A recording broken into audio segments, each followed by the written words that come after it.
Dialog yang paling terkenal sekali ialah tak malu takut bini. Yo kembali lagi kita sedang mengupas seorang pelakon veteran ya. Semua orang kenal dia. Dia adalah ahli mesyuarat tingkap yang berlakon dalam filem yang terkenal dan Doremi ya. A.K. Jalaini dia lebih popular dengan nama A.K. Jalaini King Kong. King Kong, tapi ramai yang tahu nama dia yang sebenar. Yang sebenarnya tu Jalaini tu nama ayah dia. Tak tahu nama yang sebenarnya ialah Kadir. Nama penuh Abdul Kadir bin Jalaini. Dia punya Piau Nogori 9. Sebab dia berasal dari Jerubu. Lahir pada tahun 1990. Bukan, 1927. Selain daripada pelawak, dia ni seorang ahli muzik. Daripada bermain dengan band yang Kek Jolobu. Biasanya polis.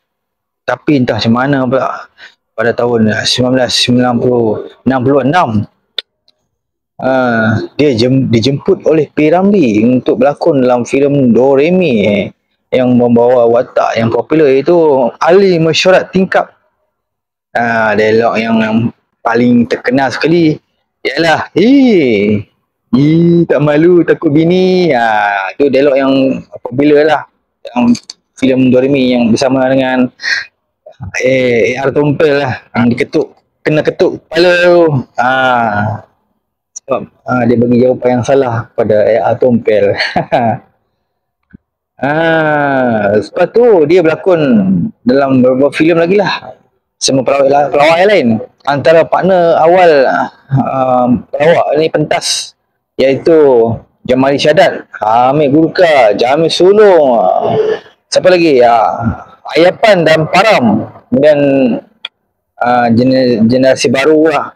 Generasi baru seperti Badul, A.R. Jaafar dan Yusni Jaafar.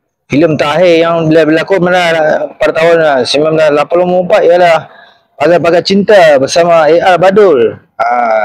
Masih ingat lagi cerita Pagar-Pagar Cinta. Selain daripada berlawak, berlakon dan main alat muzik, dia juga terkenal sebagai pemain bola sepak. Jangan tak tahu.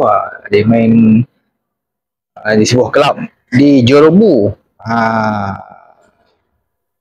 Kalau dah main bola tu mestilah ada training. Bila training tu mestilah padu mesti power main bola ni kan. Kemudian Dahlan Zainuddin menubuhkan kelab bola sepak artis Malaysia pada tahun 80-an yang ditaja oleh minuman Ovaltine. Ovaltine dah setara macam Milo lah. Dapat tajaan antara pemain yang menjadi goalkeeper Hamid Gurka. Sungguh tak sangka Hamid Gurka menjadi goalkeeper untuk pasukan artis bola sepak veteran. Antara artis yang masih hidup lagi iaitu A.R. Badul dan juga Dharma Rashid. Dharma masih sihat lagi.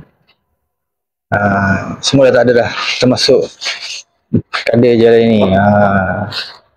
Arwah Kadir Jalaini meninggal pada usia 61 tahun pada tahun 1988. Semoga rohnya dirahmati. Al-Fatihah. Sekian saja teks disediakan oleh Zack Rahim.